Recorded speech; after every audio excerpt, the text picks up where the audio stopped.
नमस्कार, हरियाणा विशेष में आपका स्वागत है। मैं हूं आपके साथ पराग गुप्ता। हरियाणा में डॉक्टर की हड़ताल को देखते हुए सरकार ने एस्मा लागू कर दिया है, जिसके तहत प्रदेश में 6 महीने तक स्वास्थ्य कर्मी अब हड़ताल नहीं कर पाएंगे। दरअसल एसएमओ की डायरेक्ट भर्ती समेत कई मांगों को लेकर सरकारी अस्पताल के डॉक्टर्स मंगलवार को हड़ताल पर रहे। 14 तारीख से फिर डॉक्टर्स ने हड़ताल की चेतावनी दी है।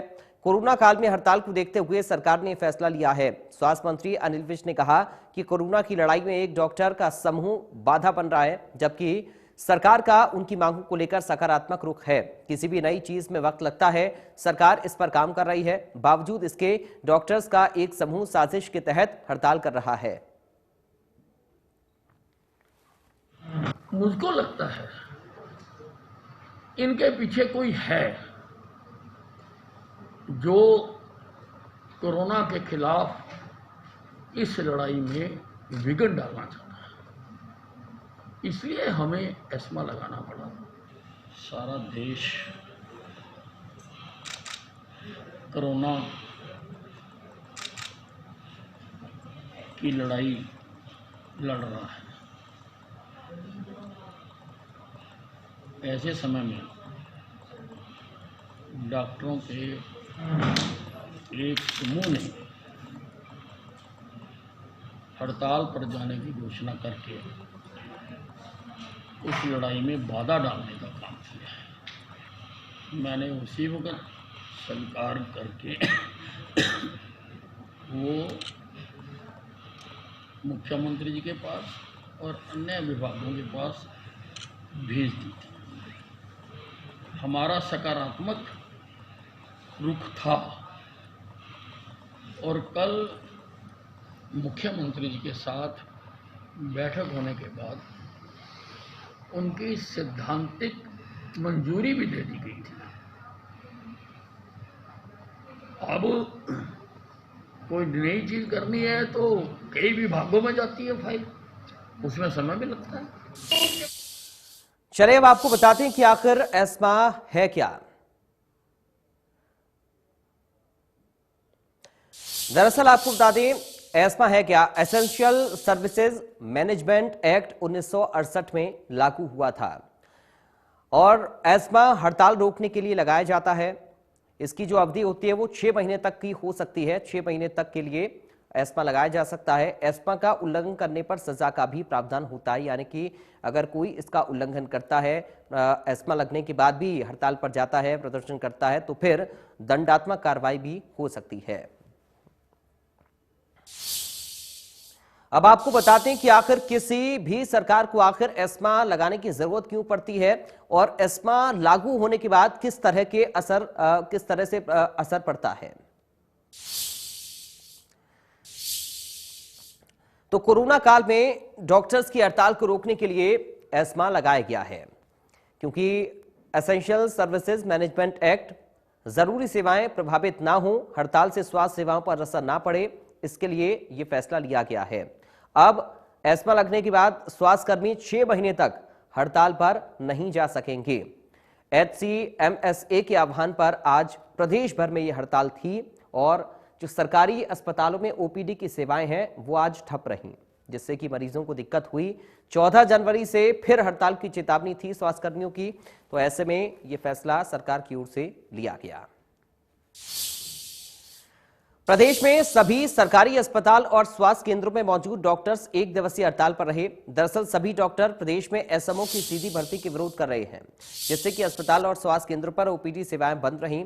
सुबह से अस्पताल आ रहे मरीजों को काफी परेशानी का सामना करना पड़ा। डॉक्टर्स की हड़ताल की तस्वीरें आपके सामने हैं। ये 6 अलग अलग तस्वीरें हम आपको दिखा रहे हैं। पहली तस्वीर है सोनीपत की, दूसरी तस्वीर गुरुग्राम की, उसके बाद फरीदाबाद, जींद, रोहतक और करनाल की तस्वीरें, जहां डॉक्टर्स की हड़ताल की वजह से ओपीडी में मरीजों को खासा परेशानी का सामना करना पड़ा। तो एक तरफ कोविड काल, दूसरी तरफ ओपीडी में सेवाएं भी ठप। सिरसा, यमुनानगर, अंबाला और कुरुक्षेत्र, ये 4 और तस्वीरें आपकी टीवी स्क्रीन पर आपके सामने हैं, जहां पर मरीज हड़ताल की वजह से परेशान हुए।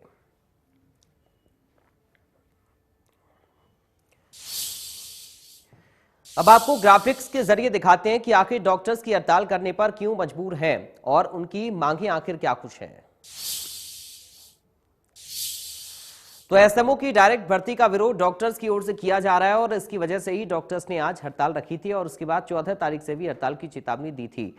एमओ को प्रमोट कर एसएमओ बनाया जाए, ये डॉक्टर्स की ओर से कहा जा रहा है। डायरेक्ट भर्ती एसएमओ की ना हो, स्पेशल डॉक्टर का अलग कैडर की मांग भी डॉक्टर्स की ओर से लगातार की जा रही है। एमडी एमएस का 40% का कोटा बहाल हो, ये भी डॉक्टर्स लगातार मांग कर रही हैं। भिवानी में भी सरकारी डॉक्टर्स हड़ताल पर रहे, जिससे मरीजों को काफी परेशानी का सामना करना पड़ा। अपनी मांगों को लेकर आज प्रदेश भर में चिकित्सकों के द्वारा हड़ताल की गई है और इस हड़ताल का भिवानी में कितना असर है ये देखने के लिए भिवानी के चौधरी बंसीलाल नागरिक अस्पताल में इस वक्त मौजूद हैं। ओपीडी सेवाएं एक तरह से यहाँ पर माना जा रहा है कि ठप हैं। चिकित्सकों से भी बात करेंगे, लेकिन इससे पहले आपको तस्वीरें दिखा दें कि तमाम जगहों पर जहाँ पर, क्योंकि भिवानी का चौधरी बंसीलाल नागरिक अस्पताल एशिया भर में जिला अस्पतालों की कैटेगरी में नंबर 1 इसको माना जाता है अगर जिला मुख्यालयों के अस्पतालों की बात करें। लेकिन इस अस्पताल में आज ओपीडी ना के बराबर है, क्योंकि मरीजों को देखने के लिए चिकित्सक यहाँ पर नहीं। आप देख पाएंगे ये हड्डी रोग विभाग जो है यहाँ पर है। हड्डी रोग विभाग में किस तरह की स्थिति है। किसको दिखाना था आपको? किसको दिखाने के लिए आए थे? मेरी बीबी को दिखाने के लिए। तो क्या देख नहीं रहे? क्या नहीं देख रहे। क्या कह रहे हैं? कह रहे हैं आपके उसमें जाओ, आपके वहाँ देखेंगे। यहाँ कौन है आपके इधर इस पे? चलिए, ये जो है ओपीडी नंबर 21, तो यहाँ पर सर डॉक्टर नहीं है यहाँ पर? एमओ सर यहाँ पे फिजिशियन नहीं है। फिजिशियन नहीं है, इमरजेंसी ड्यूटी है, उनकी इमरजेंसी ड्यूटी है। यहाँ किसी को दिखाना हो तो कैसे, कहाँ दिखाएंगे? एमओ देखेंगे। आज स्ट्राइक है। हाँ, आज स्ट्राइक है और इस वजह से कितनी भीड़ होती है यहाँ पर आम दिनों में अगर स्ट्राइक ना हो तो?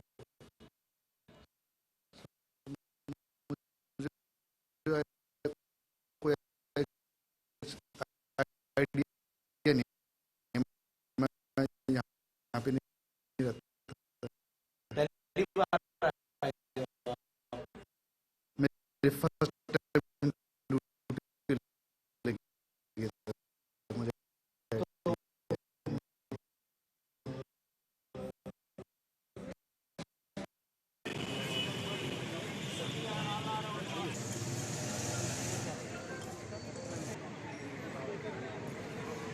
तो ये 4 तस्वीरें हम आपको दिखा रहे हैं इस वक्त। सिरसा, यमुनानगर, अंबाला और कुरुक्षेत्र की ये तस्वीरें, जहां पर डॉक्टर्स की हड़ताल की वजह से परेशानी ओपीडी में मरीजों को हुई है और इसी वजह से प्रदेश में एस्मा भी लगाया गया है ताकि जो जरूरी सेवा है स्वास्थ्य, वो प्रभावित डॉक्टर्स की हड़ताल की वजह से ना हो।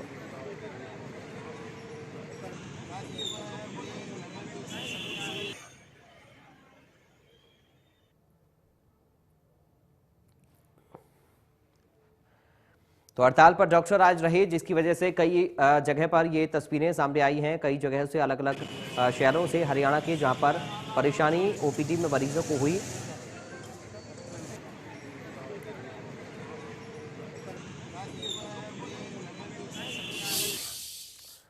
तो फिलहाल यहां रुक रहे हैं एक छोटे से ब्रेक के लिए, आप बने रहिए।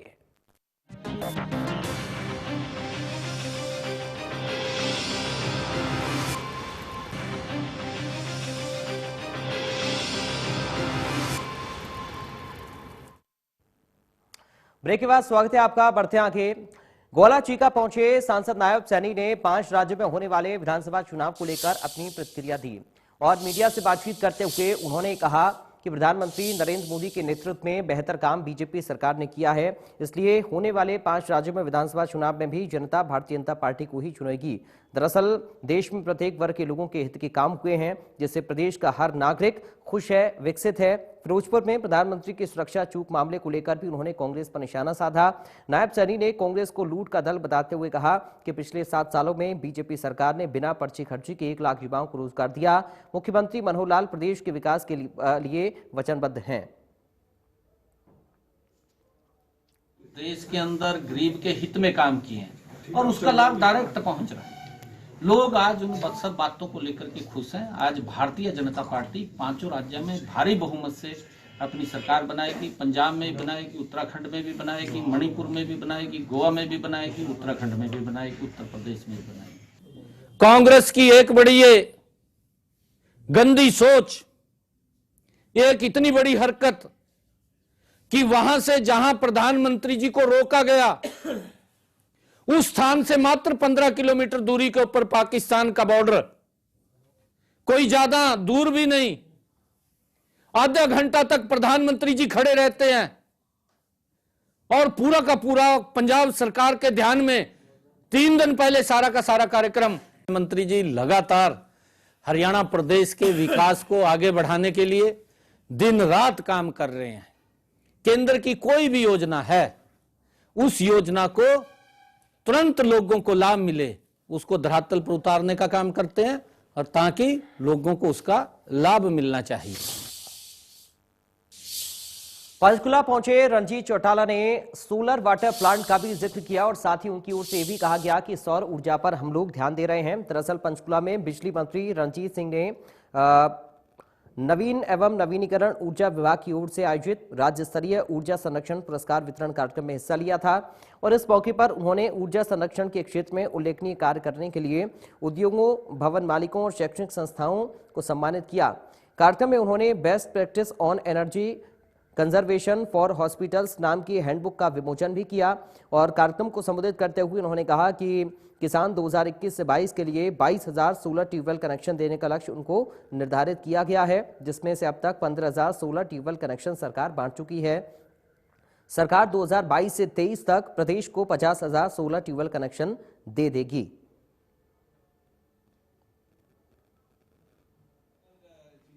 देखिए, हमारा न्यू रिन्यूएबल एनर्जी जो डिपार्टमेंट है बहुत बढ़िया परफॉर्म कर रहा है पूरे देश में। अब हमने जो कुछ न्यूज़ है उसमें 1 नंबर है, तो हमें बड़ा अच्छा लगा कि हमारी टीमें इतना बढ़िया करी है। तो जो जिन लोगों ने इसमें रोल रखा, जिनका बहुत इंडस्ट्री थी, बहुत थर्मल हमारे पावर स्टेशन थे, उन सबको सम्मानित करने का था ताकि लोगों को मोटिवेट करें। उधर झज्जर में ओपी धनखड़ की ओर से सुभाष चंद्र बोस की जयंती को लेकर बयान दिया गया और साथ ही आजाद हिंद फौज का जिक्र भी उनकी ओर से किया गया। दरअसल 23 जनवरी को प्रदेश भर में बीजेपी नेताजी सुभाष चंद्र बोस की जयंती को धूमधाम से मनाएगी और इसको लेकर हर जिले में खुद बीजेपी प्रदेश अध्यक्ष ओपी धनखड़ झज्जर में तैयारियों का जायजा लेने के लिए पहुंचे। मंत्री ओपी धनखड़ ने कहा कि प्रदेश भर में आजादी के 75वें वर्ष पर नेताजी सुभाष चंद्र बोस की 125वीं जयंती मनाई जाएगी, जिसमें 7500 स्थानों पर 75 की संख्या में देशभक्त महिला पुरुष एकत्रित होकर नेताजी सुभाष चंद्र बोस के चित्र के समक्ष जय हिंद बोस बोलेंगे। इस बीच नेताजी के चित्र पर पुष्पांजलि अर्पित की जाएगी और इसके अलावा आजाद हिंद फौज के जीवित स्वतंत्रता सेनानियों और उनके परिजनों को सम्मानित किया जाएगा।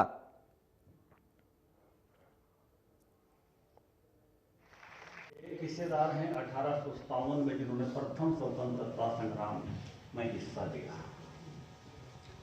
दूसरी हिस्सेदारी है कांग्रेस की, जिसकी भी चर्चा हो रही थी। तीसरी हिस्सेदारी है स्वतंत्रता सेनानी, वो जो क्रांतिकारी थे, भगत सिंह, राजगुरु सुखदेव, राम प्रसाद बिस्मिल, अशफाक उल्ला खां, चंद्रशेखर आजाद, विनायक दामोदर सावरकर। और एक हिस्सेदारी है आजाद हिंद फौज और उसके सिपाहियों की, नेताजी सुभाष चंद्र बोस की। और इन चारों में से जब हम देखेंगे, जैसे मेरे से गुरुदत्ता कह रहे थे, दलाल साहब कह रहे थे कि एक का जिक्र तो बहुत ज्यादा है और 3 का जिक्र कम है। और इतना कम है कि उनका काम ज्यादा है। 3,27,000 लोग कहते हैं इस देश की आजादी की लड़ाई में मरे। 13,500 लोगों को कहते हैं फांसी हुई। उसका एक शहीद कोष करके एक रिकॉर्ड बना है।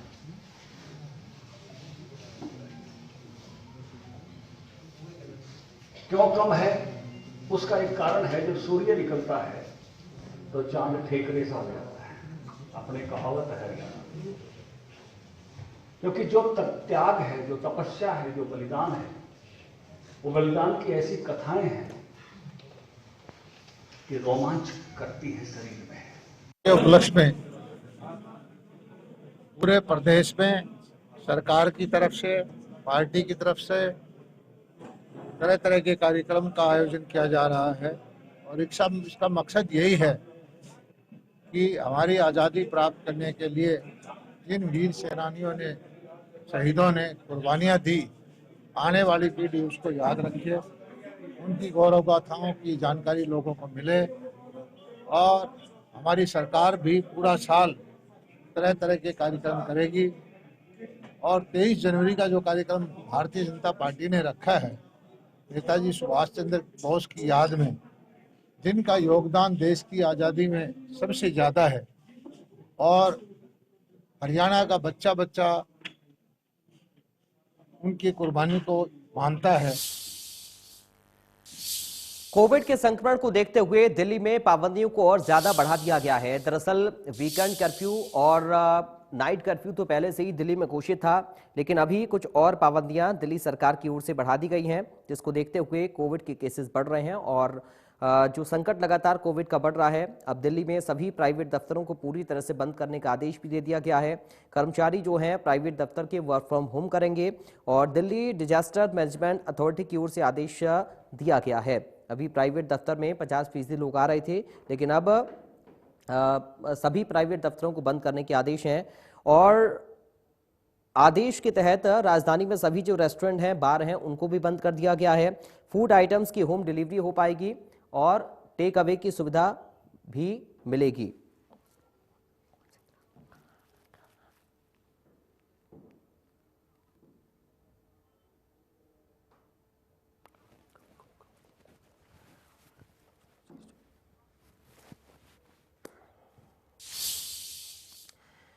चलिए अब आपको बताते हैं कि हरियाणा में कौन कौन से जिले रेड जोन में शामिल हैं कोविड के बढ़ते संक्रमण को देखते हुए। तो देखिए, प्रदेश में 19 जनवरी तक जो महामारी अलर्ट है उसको बढ़ा दिया गया है। रेड जोन में 19 जिले शामिल हो गए हैं हरियाणा के, जहां पर संकट ज्यादा है कोविड का। पब्लिक मीटिंग हो, रैली हो, धरने हो, इन पर पूरी तरीके से रोक लगा दी गई है। इन 19 जिलों में ये 19 जिले रेड जोन में शामिल हैं। कोरोना के चलते ग्रुप ए में 8 और जिलों को शामिल किया गया है। तो अब कुल मिलाकर 19 जिले ऐसे हैं जो कि रेड जोन में शामिल हो गए हैं। कैथल है, इसमें भिवानी है, हिसार है, ये जिले वो हैं जहां पर ये पाबंदियां और ज्यादा बढ़ा दी गई हैं। इसके साथ ही कैथल, भिवानी, हिसार के साथ सिरसा, रेवाड़ी, महेंद्रगढ़, जींद और फतेहाबाद भी शामिल है। तो ये वो जिले हैं जिनमें अलर्ट है, महामारी अलर्ट है। रेड जोन में ये जिले शामिल हैं। आवश्यक सेवाओं को छोड़कर 6 बजे से यहां पर सब कुछ बंद रखने के आदेश हैं। जो जरूरी सेवाएं हैं सिर्फ वही चालू रहेंगी 6 बजे के बाद, और दुकानें, मॉल, बाजार 6 बजे तक ही खोलने की अनुमति है, यानी कि दुकानें, मॉल, बाजार और 6 बजे के बाद बंद हो जाएंगे।